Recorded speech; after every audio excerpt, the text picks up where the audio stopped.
যে হারে তাপমাত্রা বাড়ছে তাতে আর অল্প স্বল্প বৃষ্টিতে কোনো কাজই দিচ্ছে না।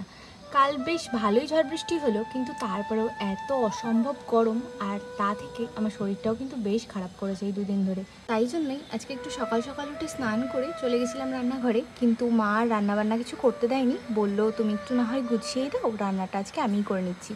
তো এই যে মায়ের পাশে দাঁড়িয়েই ছিলাম, দাঁড়িয়ে দাঁড়িয়ে আমি ভিডিও করছিলাম আর কি, আর মাকে একটু কেটে কুটেই গুছিয়ে দিয়েছিলাম। তারপর সকালবেলায় খাবার দাবার খেয়ে ভাবলাম ঘর দোরগুলোকে একটু পরিষ্কার করে রাখা যাক। এদিকে সব পরিষ্কার করছিলাম, আর তখনই দেখলাম একটা পার্সেল এসেছে মিন্ত্রা থেকে।